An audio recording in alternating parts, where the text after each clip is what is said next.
Intern and J. Stevens watching documentaries so you don't have to. 104.7 The Cave. 104.7 The Cave, Mike the Intern, Jay Stevens in the studio for Dark Side of the Stream, episode 251. Big announcement! Hey! We got a new sponsor. This week. Show, yeah. This week's episode of Dark Side of the Stream is brought to you by Tyler's Hickey. Tyler, can you show it on camera, please? On the camera, he's going to do it. He didn't want to do it. I want to see what girl is responsible for this work of art. Yeah, can we see a picture of her? Why won't you show me? Look at that. Look at that shining through. Keep in mind, this kid's 22 years old. All right? Who's taking advantage of Tyler? The last hickey I had on me, on a visible part of my body, was probably on the junior high. What about you? I would have been a senior year. I was moving away, and the girl made her initials sucked her initials into my stomach area. There was like 20 of them. Isn't that a red? Hey, what is it was a red flag. Yeah, you idiot. That ended up being my baby mama and my ex-wife, and it's still crazy to this day. What an idiot! Still crazy to this day. God, you know what? See, Tyler, what that can lead to, that one hickey can lead to? No, it's not about that. Don't listen to this. He's wrong. It's got a nice shape to the hickey. I suggest you try something else. What he has failed to do in the 50-plus years of his life is learn what we call lessons, life lessons. And this is time and time again.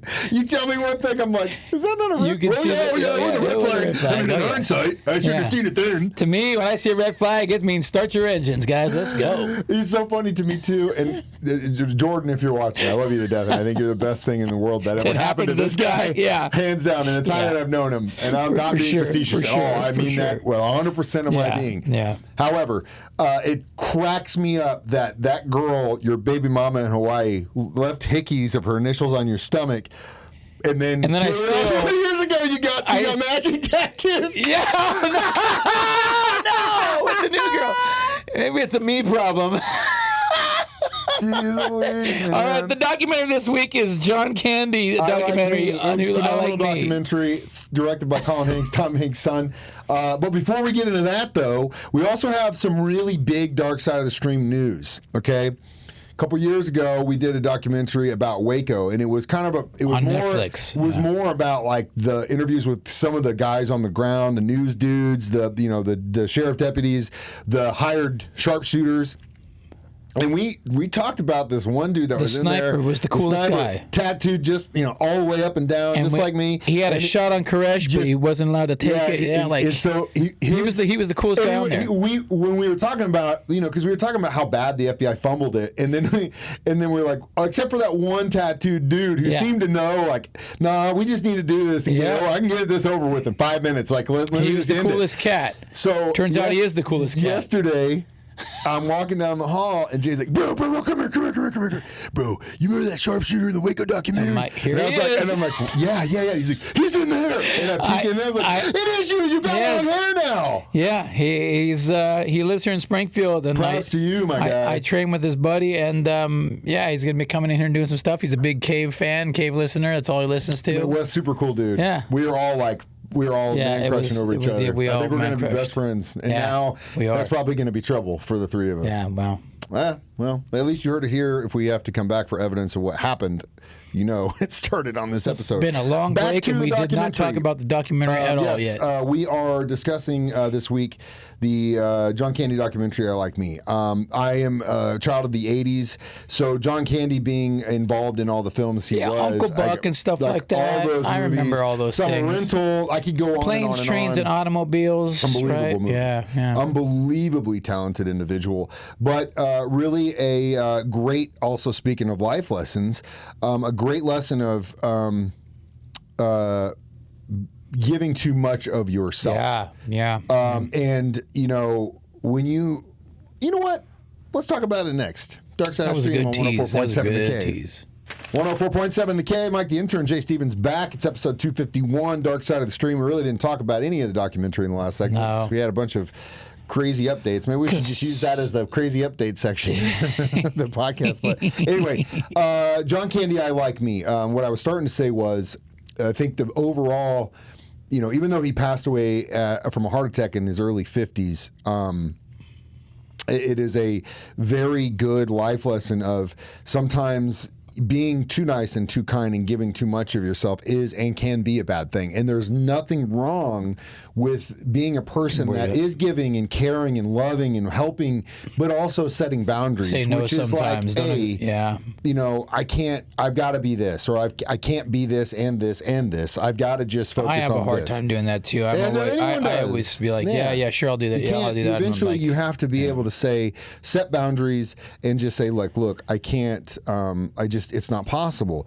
But you can see in this documentary, especially with all the interviews that they did and having like Bill Murray and all the OGs, Dan Aykroyd. Like those guys are the Second City OGs, man. And it's sad to see, especially because Bill Murray doesn't have the greatest reputation as far as like being I mean, he is in the later years, but like for a long time, he didn't have a great reputation being a super nice guy. No. I think he's kind of fixed that in his later years, but for him to get obviously and visibly upset about just mentioning a guy who passed away over 30, 40 years ago, like... You can tell. A big jolly fellow, it seemed like, And it sucks that a lot of people in that business took advantage of him. You could see it. Yeah. But you also, in that case, you also have to you have to be honest with yourself and say, okay, if this is stressing me out and all these things are stressing me out, coping by eating, smoking, drinking, which he smoked a ton, and it's not. Well, you got to take accountability and he try. Even said he had his dad's heart. His dad had a heart attack young, and he said he had the heart. You need to think about that and be like, okay, maybe I should have a healthier lifestyle here or something. You know? And again, it's a good life lesson, but it sucks that this always seems to happen to the people that really are the good, jolly guys. Like, I think the world isn't as good without him in it. Then there's a lot of guys I think that you could say that about, because when you have people like this that truly feel the same way I feel, which is we have an opportunity or we have a soapbox or whatever you want to call it to bring light and make change, even if it's just little things in this world.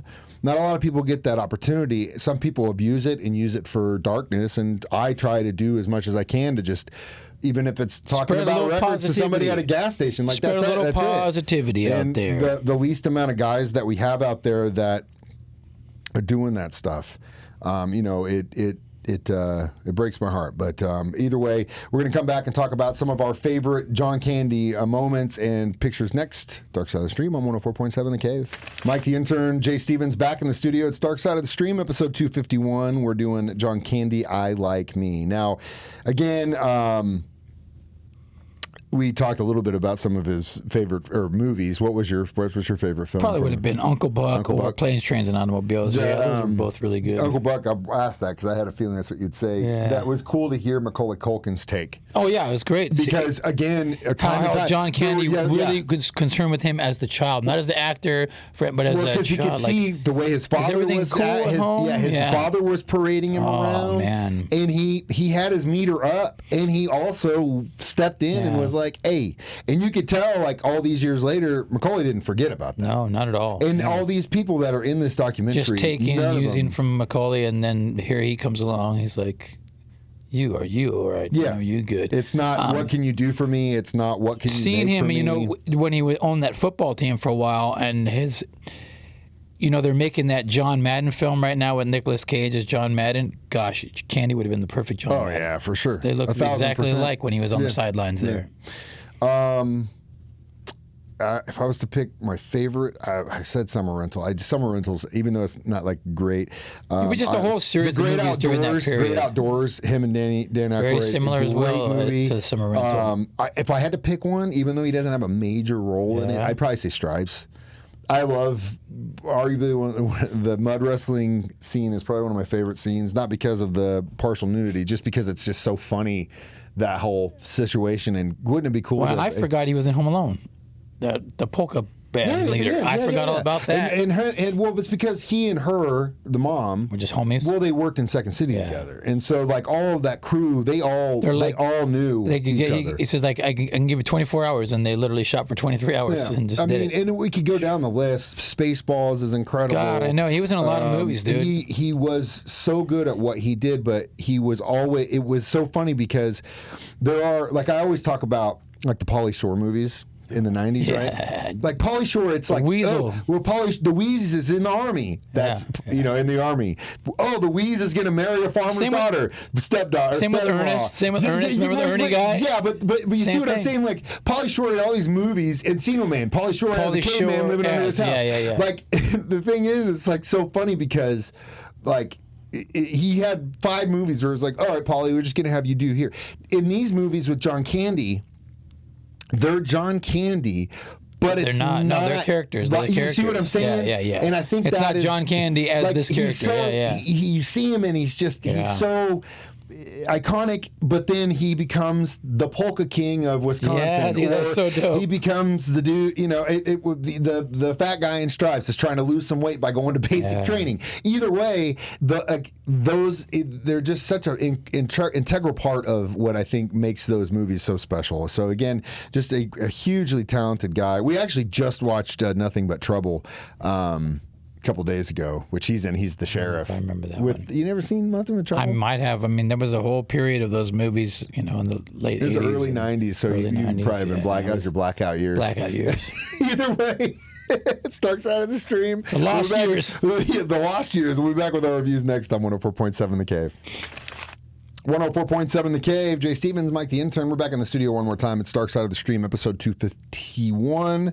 We did John Candy, I Like Me. I would give it solid 4.5. Yeah, solid 4 for me, for sure. Yeah. Learned a little bit. It was nice. I was just kind of sad that Rick Moranis wasn't in it. Yeah. Which I figure him and Rick were probably pretty close, right? Because they were Canadian Rick dudes. Doesn't do a whole lot of things. Really? Well, supposedly he's going to be in the Spaceball sequel. Like he's already been working they're shooting Australia or something, or New Zealand. Are they going to do a CG John Candy character? I doubt it, man. I don't see Mel Brooks doing that. I don't see Mel Brooks doing that at all. But I would also.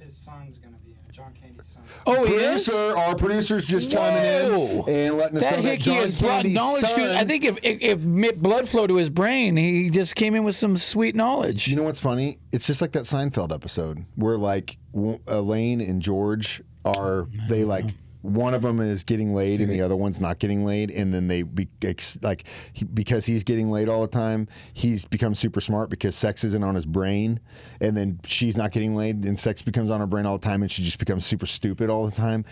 Look at this guy. Yep. He's the smartest kid I've ever. He's been working here 3 years. I've never seen a guy like this before. He's new. He's like a vampire. He's been rejuvenated with blood. That vitamin D, man. Either way. Yeah. Hey, so my pick is going to be another actor that's lived a glorious Hollywood life, Charlie Sheen. Hey, great. Charlie Sheen documentary. It's I forget the name of it, but I watched it a while back. Right, it's good. Speaking of boundaries, he's lived a wild life. Yeah, he's lived a wild life, man. This man should have set some boundaries for himself. Yeah. Either way, sounds good. We'll watch it every Thursday 9 a.m. That's when I play it. 6 p.m. during his show. We do it live on Facebook or YouTube, or you can always download this podcast for free on our 104.7 The Cave app. I'm Mike the Intern. That's Jay Stevens reminding you we watch movies. Documentaries, so you don't have to. It's Dark Side of the Stream on 104.7 The Cave. We get hickeys, so you don't have to. Tyler gets hickeys, so you don't have to. Tyler gets hickeys, so you don't have to. She has the dorms. You stay in the dorms with this chick?